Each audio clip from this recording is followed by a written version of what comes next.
Hello friends, Sarah Sunstone here, and welcome back to Thinking Out Loud.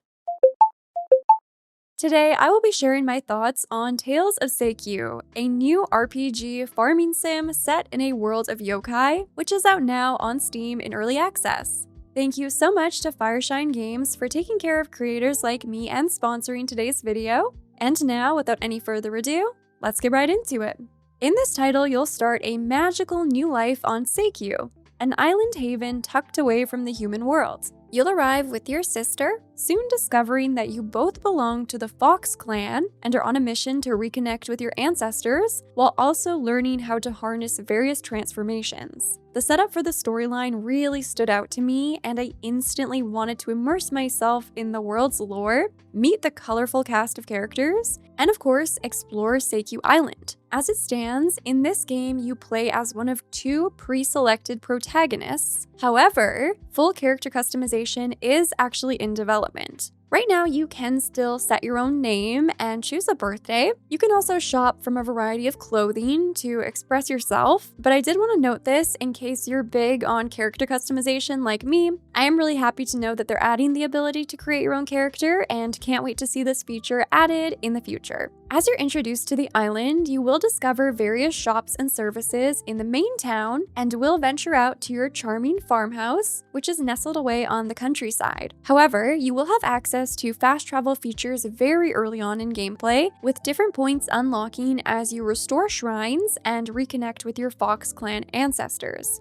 I really appreciated this because you get the best of both worlds, an expansive map to traverse, plus the convenience of quick trips to frequently used locations. I also really loved how the main storyline was tied into discovering and restoring these shrines. It was really interesting to communicate with the protagonist's ancestors and learn a bit more about their family's history. Now, part of your journey is using your Fox clan heritage to shapeshift into magical yokai forms, each offering unique abilities that you can use to take care of your homestead and also explore the world at large. For example, your boar transformation allows you to till the ground in preparation for planting crops, while the crow tengu will offer you free soaring abilities to explore the map from a bird's eye view. There's even a slime form that will grant you aquatic agility, enabling you to traverse the world of yokai from yet another new perspective. I love this unique spin on a classic farm sim. Not only is it exciting to discover what you might shapeshift into next, but it also opens a door of possibilities for gameplay twists.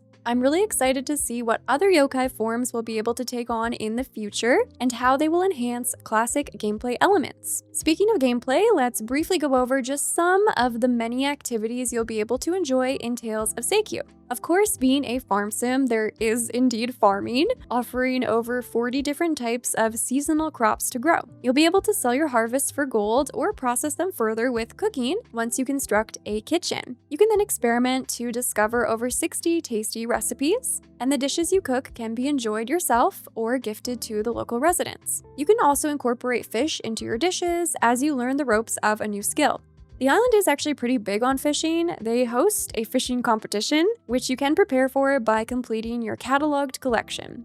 I personally enjoyed the fishing minigame. It wasn't overly complicated to the point of frustration or overly easy, resulting in boredom. It involved opposing the direction of the fish's movement until it tired out, then reeling it in before it would regain its energy to start fighting the line again. The game also offers a crafting system with plenty of recipes available both to improve your daily life with various artisan makers, sprinklers, fish traps, and more, but also to personalize your space. You're free to decorate your farmhouse with over 100 items, some of which are craftable, but many are also purchasable from the furniture store in town. And as you can see, the placement system is very flexible and gridless, which I always appreciate. As you wander across the island, you will discover secrets like hidden treasures, forgotten ruins, and even enemies sprinkled around the map. Many of these enemies you can run past if you're on a mission, but you can also stop to fight. If you successfully defeat the monster, you'll be rewarded with loot and perhaps even answers to the island's mysteries.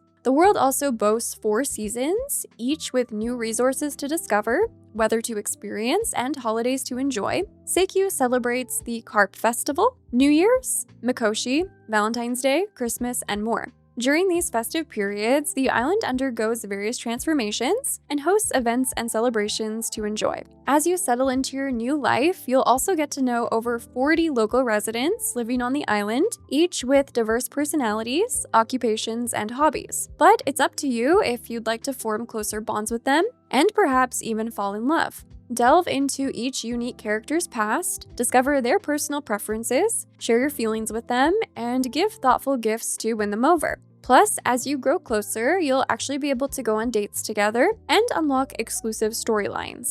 Ultimately, you will also be able to invite your partner to move into your farmhouse with you and begin a life together. The dating system is not gender locked, the team themselves stating, regardless of gender, love is love. Interestingly, it also sounds like while some characters will embrace open relationships with open arms, others won't be too pleased at the idea, so this adds another dynamic to navigate in the dating scene. There will be hard events available with 6 of the eligible dateable candidates at launch, but more events and characters are coming throughout the game's early access journey. I also have to say that I just loved admiring the various character portraits that were all so adorable and beautiful in their own unique ways. This was definitely another standout feature to me. And on that note, I also wanted to share some of the other features that I really appreciated, both big and small. You can sit. I always appreciate a game that will let you feel more immersed in the world by taking a seat and watching the world pass you by. You can pet the pets. I love encountering adorable animals, and I love it even more when I'm able to pet them. There are actually quite a number of interactable items found around the world. For example, you can rummage through trash bins and shop from cute little vending machines. I also really appreciate the request system. There are a bunch of little tasks you can do to help out the locals, and some of these served as nice introductions to the many mechanics. The game also already offers full controller support, which is amazing. So many early access titles skip out on including this at launch, so I very much extra appreciated having a more comfortable and accessible way to play the game from the get-go. My personal experience with the controller support was really smooth and enjoyable. I also really loved the various user interfaces, both in terms of navigation and presentation, which was nice and polished, so another stamp of approval here.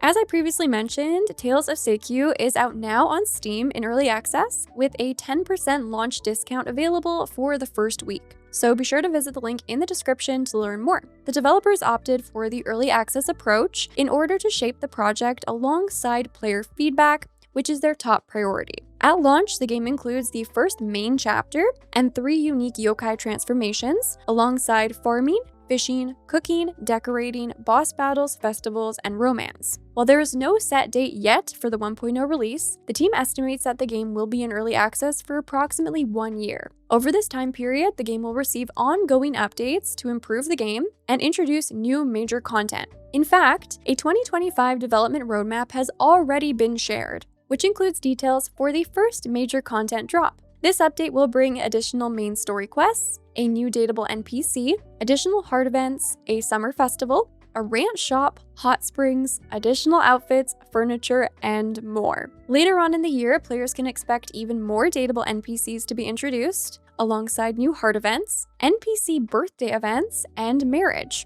Additional main story and villager quests will also be added, with some new bosses, new town buildings, and even festivals. Of course, the previously mentioned character customization will also be introduced, with more outfits to express yourself even further, new furniture, and farmhouse expansions. Other in-development features include the addition of adorable pets, new casino games, extra yokai transformations, additional language support, and even more. I personally appreciate that the team is very clear on what features are still in the works and to be added over the course of the year. As always, I recommend considering whether you'd like to get involved with the game early on to provide feedback and help shape its development, or if you'd prefer to wait for the full experience to enjoy the complete game. You know yourselves and your preferences best. Well, there you have it, friends. Those were my first impressions and thoughts on Tales of Seikyu, but feel free to share yours down in the comments. Anything and everything, you know I always love hearing from you. Thank you again so much to Fireshine Games for sponsoring today's video. And with all that being said, thank you so much for watching. I love you all,